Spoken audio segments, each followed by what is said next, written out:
one would think that after years of the Genshin developers being exposed for being lackluster developers, even though they had like an amazing game in their hand with a lot of potential, they basically just fumbled the bag, took their fans for granted, and pretty much paved the way and became the blueprint, basically paved the way for new titles that we now come and know and love. Like, for example, Withering Waves, we will have some in the future, like Ananta.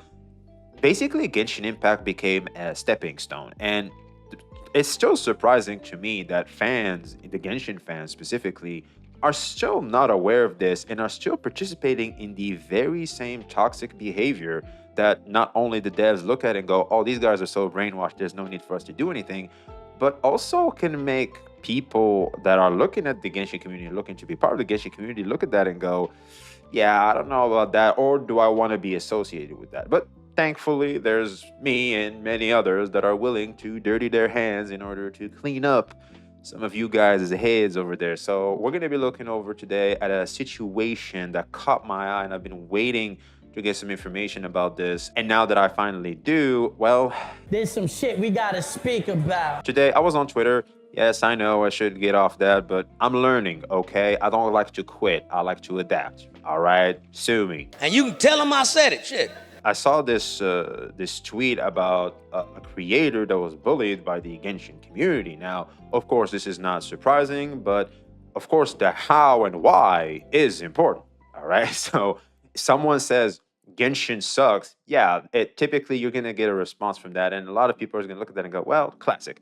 But this time around, what caught my eye is the how and why, in my opinion, does not deserve that kind of response. So we're gonna go over that today. The creator in question is Marco Meatball. Now, this creator is even outside of Gacha. I think he's a pretty well-known creator. He has 375,000 subscribers. That is amazing. I think he's more known for his music takes, and I think he's a musician himself. Correct me if I'm wrong. I'm still in the tip of the iceberg when it comes to Marco Meatball. And basically what he reviews the most is the music and how the music is incorporated within, say, for example, Genshin Impact and Withering Waves. That's where I discovered him. He made something about the Renacida music, which is something I commented on. I think it had like that opera feeling type of vibe. And it definitely made me look at opera differently. Like, games can be a great medium to introduce certain cultures and certain art forms to us players. Like, I would never have given a damn about opera if it wasn't for Withering Waves 2.0's Renacita type of thematics that push and that has like a direction towards opera / the music. It has an opera type vibe. This is basically what I know about Marco Meatball. There could be more. If you know more, please let us know in the comments below. So I want to look at the video that started this drama, because this man has been bullied so hard, not on YouTube, because you can see the dislike ratio is completely clean. He was apparently bullied over here on Twitter. So we're going to look at his Twitter account real quick. And I see here that apparently I can't find it. And if I come over here on his description, where you typically find the creator's other socials, Twitter is nowhere to be seen. Now, if we're going to dig deeper, if I remember correctly, is how I heard about this situation. So if we're going to dig deeper here, it shows that this account doesn't exist. I think earlier today, I can say this for sure. Earlier today, this account is locked. Like, it's you kind of like maybe need a permission from him to go into Twitter. I'm not too sure, of course, Grandpa. I don't know that much about Twitter, but basically the account still existed, I think. Now this shit got deleted permanently. So yeah, that's the kind of situation we're in, and that is because, well, I've been scratching my head until I came across this from Tecton's Degens. Follow that shit, by the way. It's a pretty good group. There's this man, Zero El Mil Nombres. I think that's probably Spanish. Basically, he explains what the hell happened. So without further ado, let's go over it, and I'll give my thoughts on the matter. So apparently, the GOAT, Marco Meatball, deactivated his Twitter account. I don't need to say anything really, but I'll do it anyway because I want to. If you don't care, just scroll away from this thread or something, but you are free to say your thoughts on this as well. Well, I happen to care enough that I want to make a video about this shit. So my man Zero, thank you. For those who don't know who Marco is, he's a CC and former opera singer. Aha! So he is a musician. He's an opera singer at that too, so that's amazing. that likes to review OSTs from various video games. That's what I thought too. All right. As for why he deactivated it, it was because of this video. From this alone, you can kind of see where this is going. So basically, this is the video at hand. Wuthering Waves, game first, gacha second. I think that's also a sentiment I've seen Braxiphone say. I think that's a very interesting phrase that I'm a fan of, I'm not gonna lie. You know what? If games could be more games first than gacha second, I feel like the gacha space would be in a better path. And it's something I definitely want to incorporate in my content. And I think it's time we as players keep pushing against developers to have this very spirit where we feel like we're playing a video game and we're pushing the devs for more video game type effort more so than gacha type effort, if that makes any sense. Hoyo fans made him deactivate, getting insane backlash from that video alone. But what did the video say? It was just reviewing Wuwa's storytelling and music and how it affected his experience. He also points out a lot of flaws that happened in 1.0 Wuwa and some good things that, like the 100% weapon banner, which is amazing, by the way. I still stand by that. It only mentions Genshin one time at the start and in the thumbnail, saying that getting the mark of the next Genshin killer can be the downfall of the game's true potential, which I agree with as well. Because that makes the game fall short if it does not kill Genshin. Exactly. If people keep saying it has to kill Genshin, it has to kill Genshin, it's like you are success only if this thing is defeated. That doesn't even make sense. And where I sit personally, this thing already killed Genshin. Just because Genshin is still an up and running game does not mean it did not kill Genshin. That's the whole point. People misunderstand what the term killing means. It means that people with, let's just say, above average taste for video games have somewhere to go. Let's take a fly. You know how a common housefly, because of its very nature, it will always behave the same. So for example, if I take this common housefly and I'll take it to the shiniest of castles, even if I do that, because of the nature of the fly, it will fly back to the pile of trash I found it from. And I got it from and try to get it to this place. But the problem is not the castle or the pile of trash. The problem is the fly itself. A lot of these players are just houseflies. You can't change them. They like trash. That's okay. Like if you think Genshin is trash, they think the trash is the best thing ever, and that's fine, right? That's fine. So it is what it is. For us, and why we keep pushing this message is some people are there for the sake of fitting in. And I hate to see that, because you deserve better, you have better taste, and you settling for that sends a message to game developers that's basically ruining the space. And you gotta understand that. That's basically why we keep pushing this. And some people there are just for the sake of fitting in, so like they don't want to leave their safe space, but ultimately deep inside they're miserable and they know they could be playing a better game. They just settle for that. I hope that makes some sense. What I want to say with all this rumbling and mumbling, that comparing games is not a bad thing if it's from respect. Yeah, you can like Wuwa, Genshin, SSRZZ, PGR, blah, blah, blah, whatever gacha you want. Fuck, you can even like both Genshin and Wuwa at the same time. No way. I'll be honest, if Genshin was doing the right improvements, I'd be playing both. I'll be honest. If they were doing the necessary improvement as they were supposed to be doing, I would play both, just like I used to play 2 card games, Yu-Gi-Oh! And Hearthstone, at the same time. One would think like 1 card game is enough. Why do you have to be competitive in 2? It's because I liked both games. Both were fun. Genshin now feels like a mediocre experience when I go and turn to Wuthering Waves. So it's just bad. And plus, I know what the hell I'm doing when I encourage Genshin Impact's developer practice by playing the game itself. So I don't want to stand for that. That's the main reason why. And of course, I don't enjoy the shit as much as I used to.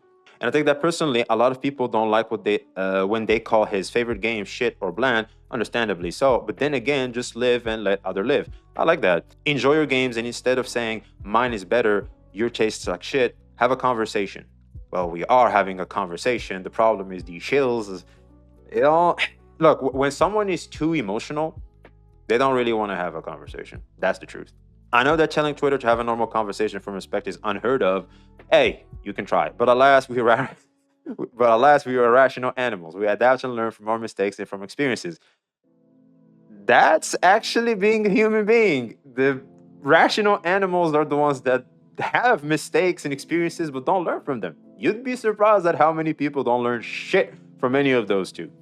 And what a better experience than a conversation between two opposing point of views. I like that, Drew. And that's all I got to say about that. TLDR. Marco deactivated his Twitter. It's good to compare from an destructive criticism that others enjoy, they want, and don't torment them because of a different opinion or point of view. Until we meet again, much love. That sounded like me. Okay, now that we got like a basic TLDR of what the hell happened, let us fact check exactly what he said and see if maybe there is an actual good reason as to why these guys are mad at him.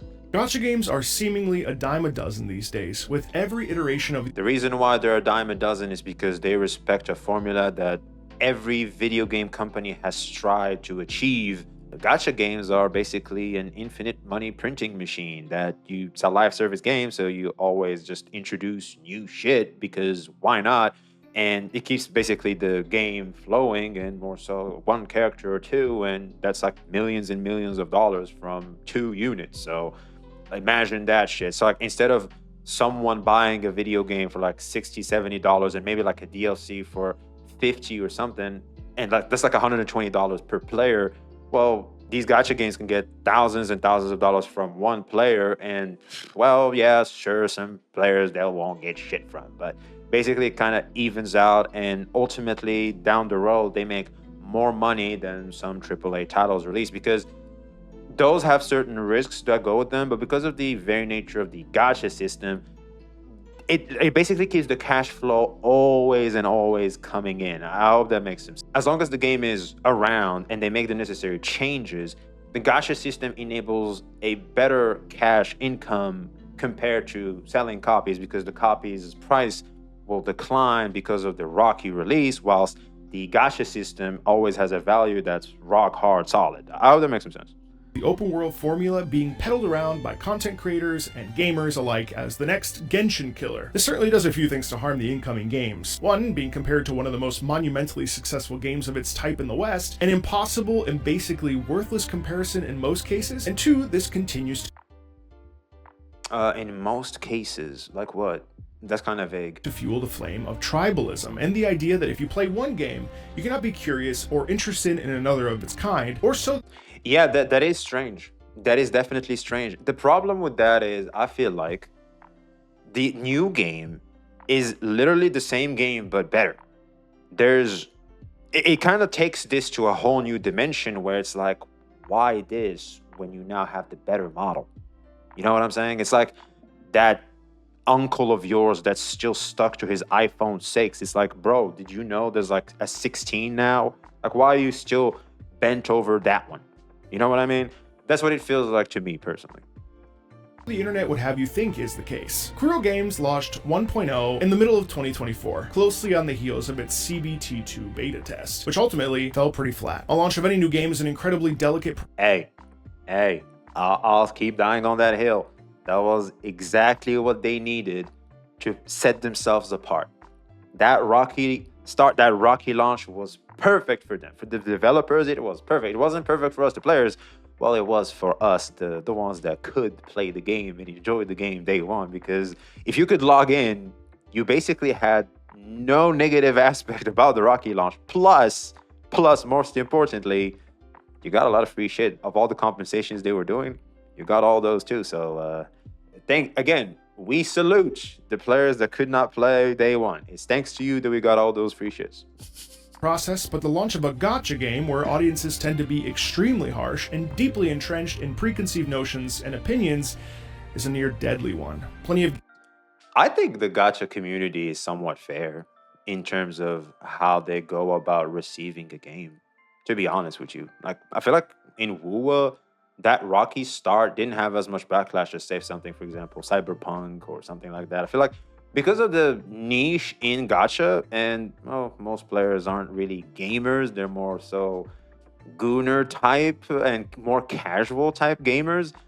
You know, there's not much of that, in my opinion. That's from what I've observed compared to different types of video game communities. So I don't know, that's just me. Games have come out since Genshin's rise to fame that have been quickly snuffed out and altogether forgotten. That the risk involved on having a bad launch can be nearly catastrophic for a company if it's too similar to the king of the anime gacha space. Well, I feel like this is not something that's limited to just gacha or anything. This is basically a rule in society. You start behind the eight ball, you'll never get ahead. First impressions last. That's a fact. If I show up to my first day at the job wearing pajamas, I'll always be known as the guy that shows up with pajamas, even though that's like a one-time thing, because that was my first impression. So, no, I feel like this is just society. People will react the strongest to the first impression they have of a thing. That's just the nature of people. Played the personally highly anticipated launch of Wuthering Waves for myself, and ultimately landed on the idea that it was a good game that had enormous potential, but felt disappointing in its offerings. When it came to story and music especially, exploration, its ecosystem, and especially the combat has never left me with a sour feeling, and in fact I have quite enjoyed all of these features quite a bit ever since the original 1.0 release, and have played it consistently over the last 7 months. The music overall felt all over the place, and with no particular... True. I don't want no Kuro going, but actually, shut up. The music was trash. It's good now. But that shit was ass back then. Sense of direction, and was a far cry from the melodically driven and powerful pieces of Kuro Games' first offering, Punishing Grey Raven. A game with music I enjoyed so much that I actually discovered a love for EDM that I didn't even know I had. 1.0 felt unfinished, rushed, and generic, with its some... Yes. That's the truth. Yes. They knew Zenless Zone Zero was releasing. They didn't want that hype to just keep going all the way to just Hoyo. They had to rush that shit. We all know it was a move. Remember Yin Lin, the banner being earlier, so that they have to keep up with the scheduling of Hoyo. Yeah, that's a thing. Muted colors, vast open spaces with not much to actually see that didn't feel kind of bland and samey, and music that ultimately wasn't bad, was just incredibly forgettable. Beyond these complaints, the gacha system, always a sticking point in these types of games, followed the tried and true formula of its rival in the space, offering up the 50-50 for characters instead of its previous PGR system of just needing to reach the hard cap of however many pulls it is, which felt more player-friendly and altogether more generous. That said, the weapon banner was guaranteed at 80 pulls max, and Kuro has continued its player-forward model of making it fairly easy to accrue the necessary in-game currency in order to properly pull for characters as a free-to-play player. One I am not, but based on my conversations with free-to-play players, most have been pleased with their ability to play the game and receive characters they want even when losing the 50-50. I know it's unreal. You know what? When it comes to Kuro, I lost a lot of 50-50s, and I still, to this very day, have all the limited characters in the game. Skipping Mamma Mia Girl this patch, because I think I want to prepare for the Leviathan Girl Zanny, so that's a lot of pulls I have to basically accumulate, so someone has to give, and Mamma Mia is not something that's... appealing enough for me to get, especially since, well, Sanhua supports Camellia well enough, and Sanhua is cheap as fuck. Plus, she's getting the skin. You're telling me I have to give up on Sanhua now that she has the skin? Now I have to replace her with Mamma Mia Girl? Hell no. So, sorry, Mamma Mia Girl. Sanhua with Camellia, and no need for a Havoc support. Realistic and not financially lucrative for these types of games, but having the 50-50 player-unfriendly system go away while retaining the gacha component is something I hope to see as these games continue to dominate them. That's literally the title of my next video. Yep, I so want to talk about the 50-50 system. I can't wait. Market with their popularity. It's unlikely, but a man can dream. What was really surprising, though, came in subsequent patches that occurred pretty rapidly. Sure, yes, there was some filler in the 1.0 patches, but 1.1 brought with it Mount Firmament, new characters with Genshin and Changli, and a whole new area. By the way, Changli and Jinxi, especially Changli, to this day is probably the most popular character in Wuthering Waves. Like, I mean, just look at her, and I think Japan voted on was the most popular character, and the one that won was, believe it or not, Changli, for two obvious reasons. With its own system and mechanics to unravel and discover. This was a welcome surprise for many of us who were committed to supporting and playing Wuthering Waves. The music improved and had a really lovely overarching melody that was memorable, if not a bit too simple, with just the melody as the dominant aspect of the music, but it also brought real highs and lows for what quickly became a fan-favorite character with Jinxi and the challenges of being a Sentinel's Resonator. And then finally, Later on in the 1.0 patches, we went to the Black Shores. Another, in my opinion, colossal victory for the continued vision of what Wuthering Waves was wanting to become. New. It was amazing. Hey, yo, the Black Shores, I was like, okay, here we go. And Rena Sita did not disappoint. Like, they lived up to that shit. Terrific, compelling characters, improvements to dialogue, character interaction, and the general quality of life became very high. It felt that Kuro Games was actively listening to player feedback and taking it seriously, rather than just trying to make as much money as possible. Admittedly, there was still... And that's the key. That's the... Bro, I'm not gonna lie. I'll keep saying it out loud. This is why I fucks with Wuthering Waves. The game is good, but I am not loyal. If a new product comes out that's better than Wuthering Waves, I will be playing that new product. But that new product has to have one thing, and one very important thing for me to completely move on from Wuthering Waves: the developer to player relationship. That's it. The one thing every new game has to respect is that if I'm not getting that, I'm sticking to Wuthering Waves.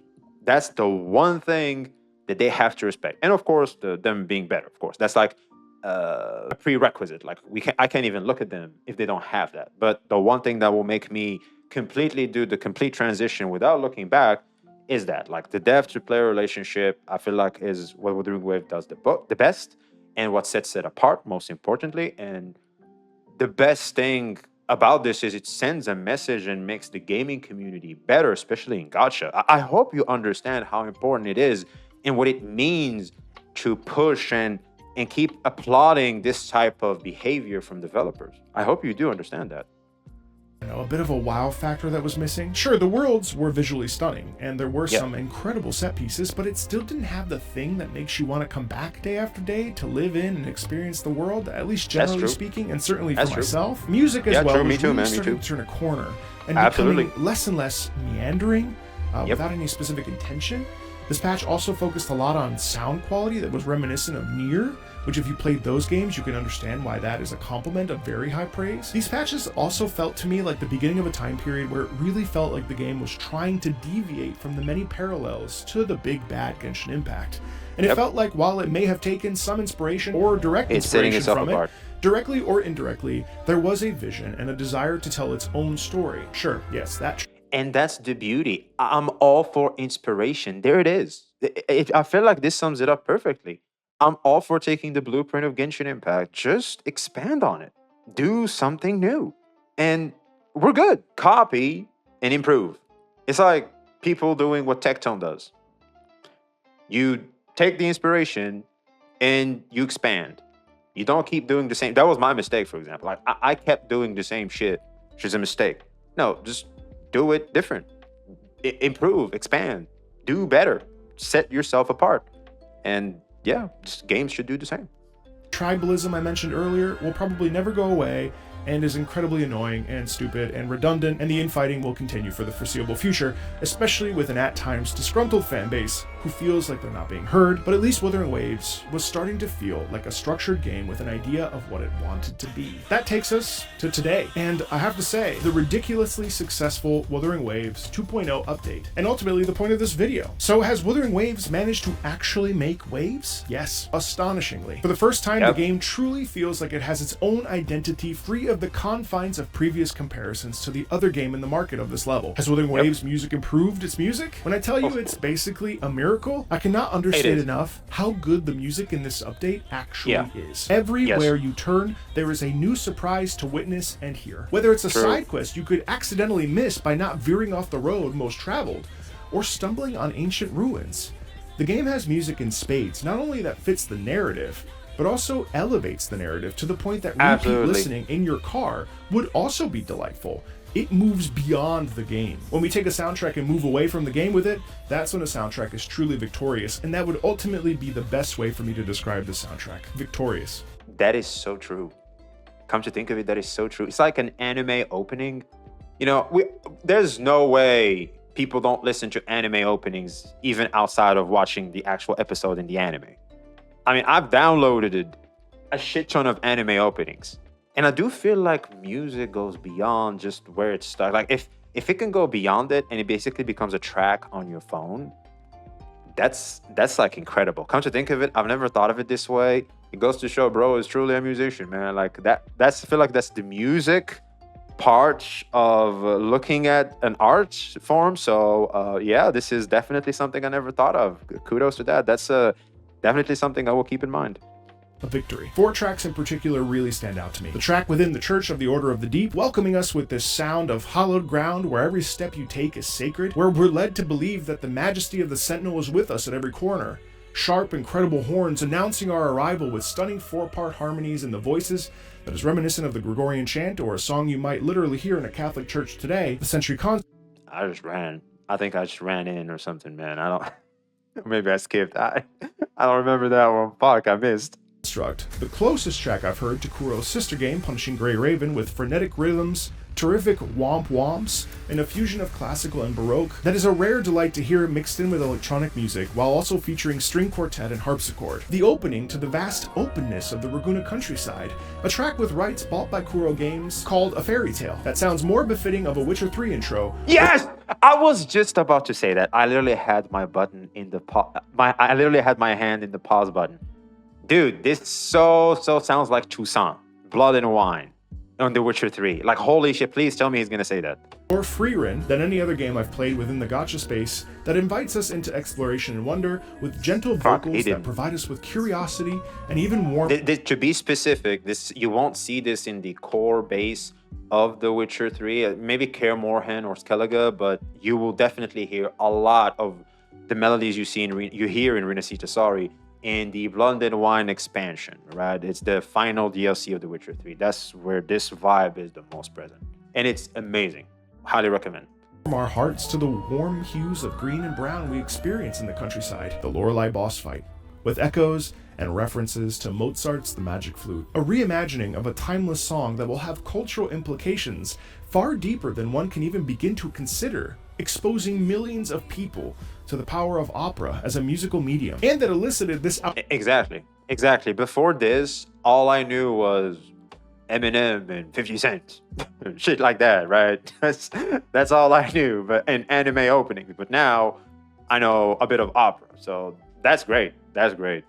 Outrageous reaction out of me, a former professional opera singer. Wow, that's cool. Oh my god! Oh my god! No fucking way! Holy shit! Oh my god!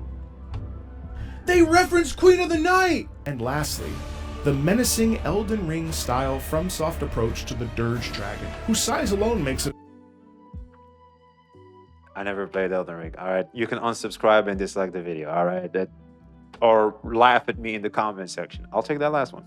A terrifying foe, story reasons not mentioned for the spoilers. Harpsichord and strong male choir dominate this track as we step into a dark baroque horrorscape of terror and destruction. These tracks are only the tip of the iceberg when it comes to the variety on display here. Day and night tracks, a world quest with dynamic music featuring a truly modern twist on baroque music. It shifts into a combat version incredibly smoothly and then resets back. Dynamic music. The music on display is a masterclass in guiding players emotionally in a direction and letting them feel whatever the intended purpose or setting of an area may have been during the game design creation process.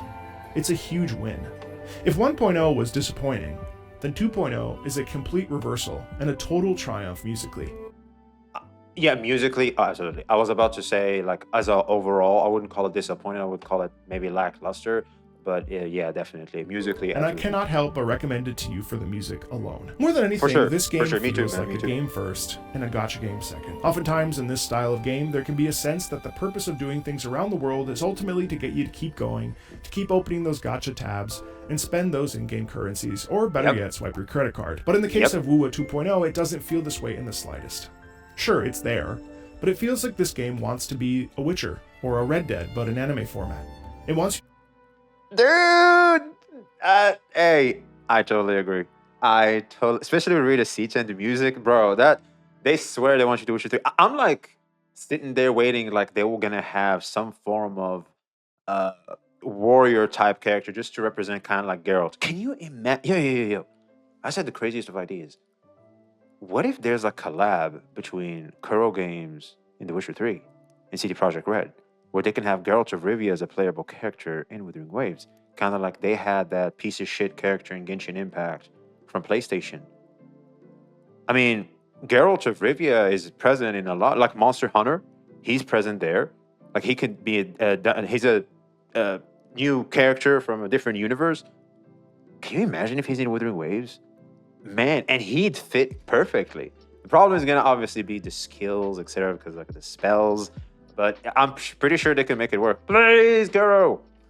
To explore its world, see what it has to discover, and in a way, it lends itself to an MMORPG experience, kind of.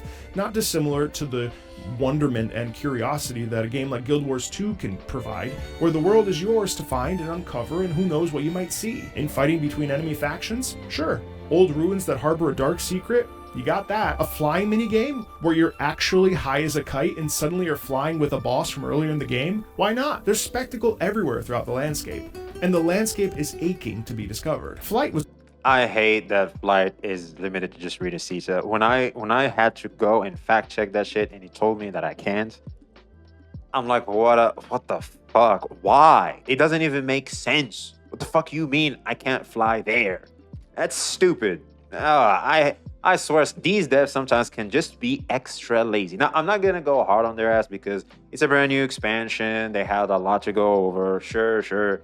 But still, come on, man. That's just lazy.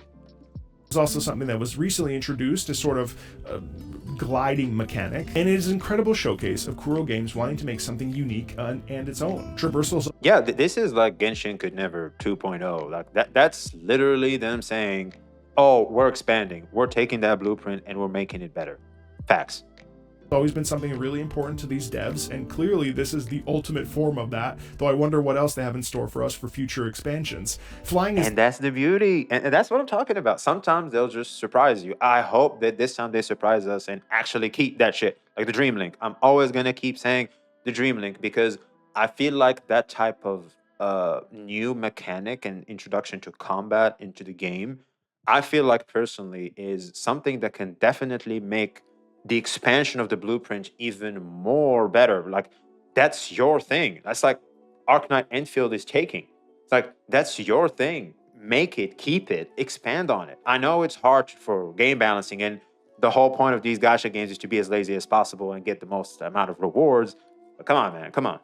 The pinnacle way to get from point A to point B, and the more you explore the regions, the more you're rewarded with stamina that allows you to fly further and longer, allowing you even more time to bask in the majesty of this incredibly inviting and well-designed world. As I mentioned, the world is layered in such a way that the mind can't help but want to see what's under the clouds or over the horizon. There is so much to see and explore and come across naturally, but if you want, Kuro Games has also made the process easier by giving you easy ways to proceed right to where you want to go, saving...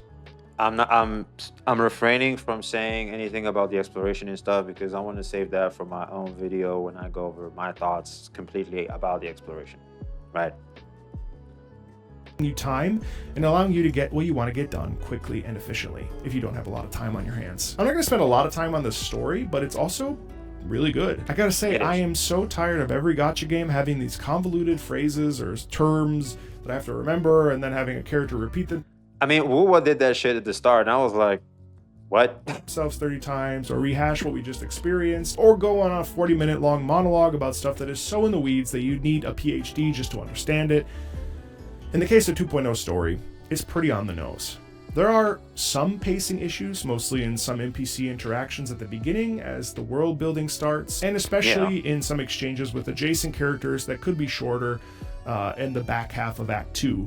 But overall, I was locked in for the full 10 hours I spent with the 2.0 story. I found it intriguing, maybe a bit predictable, but overall, when it ended for this update, I didn't want it to end.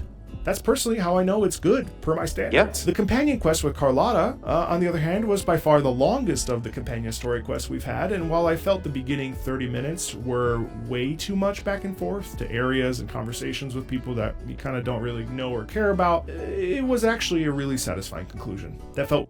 I didn't have to deal with that anyway. I got the escape button. Oops. We really had arrived and learned more about her. With some ever so slightly tighter scenes, I think we would have had ourselves a near perfect story experience. In total, I would say the story experience landed around an 8.5 out of 10. If we combine the main story, Carlotta's story, and some of the I'll definitely give it... This is another point I should make, is that everything that happens after the main story in the world and Carlotta quest just feel naturally good because they feel like a continuation of the 2.0 story.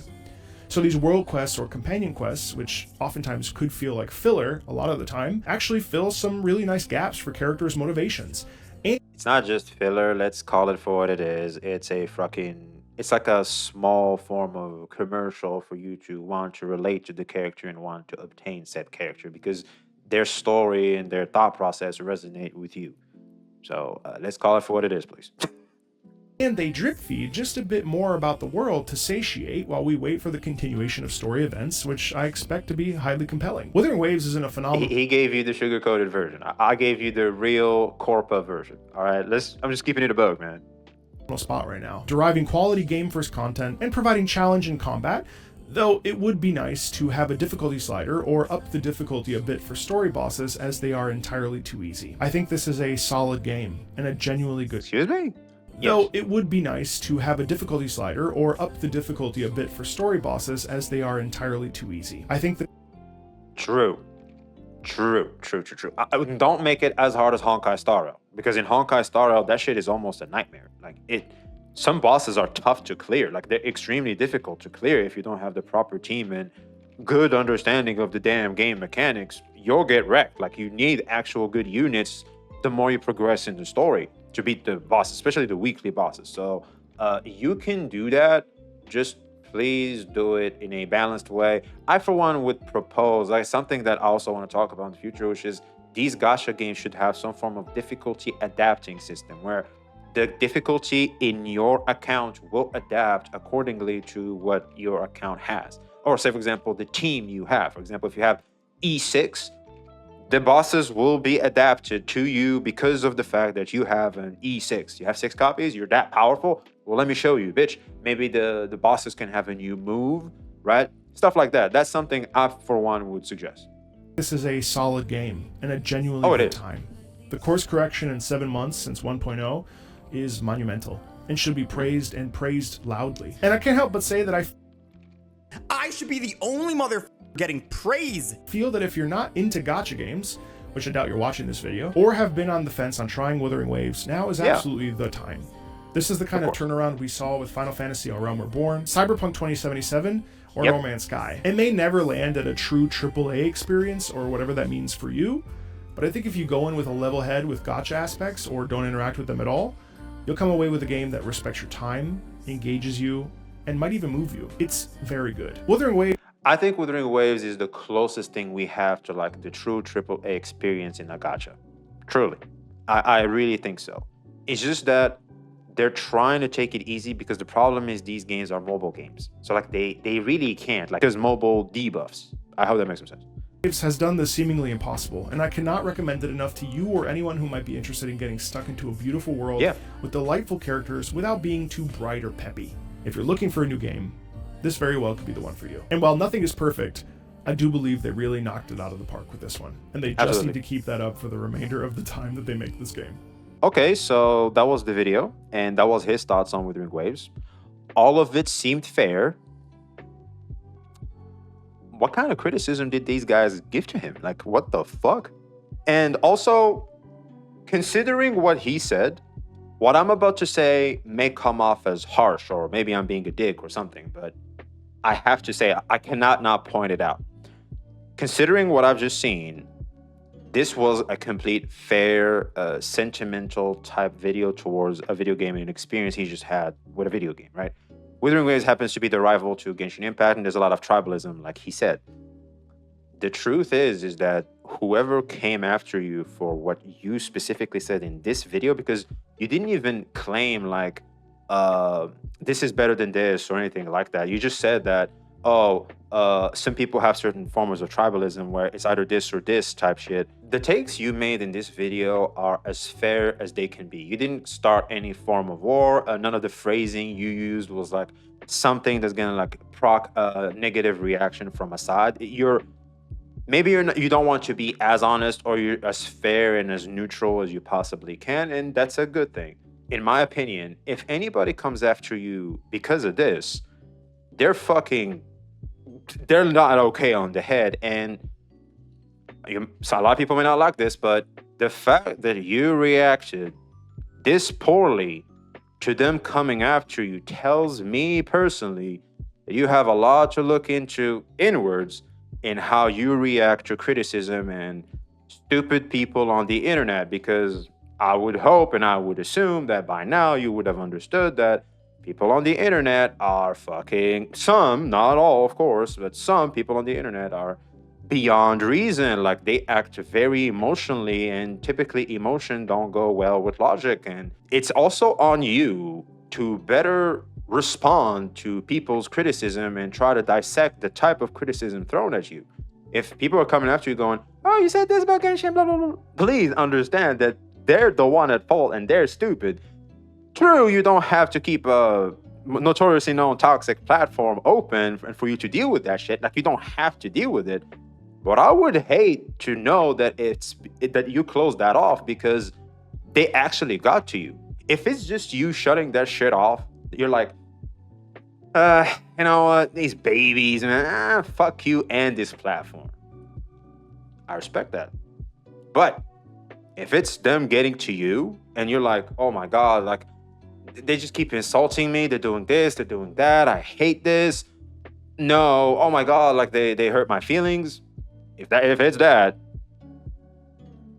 Stop being a bitch. Man up. I'd be disappointed and I would invite you to look inward. Now, clearly, you don't need Twitter for you to do your thing. I think you're doing great. You're fantastic. I think you in the gacha space is an amazing addition in the sense of you look at the music part of it. I don't think anybody does, and I don't think anybody will. So for me personally, I would hate to see you leave because of these dumbasses. But again, if it's just you going, this is below me, you know what? Godspeed, champ. Godspeed, because, you know, it is. It is.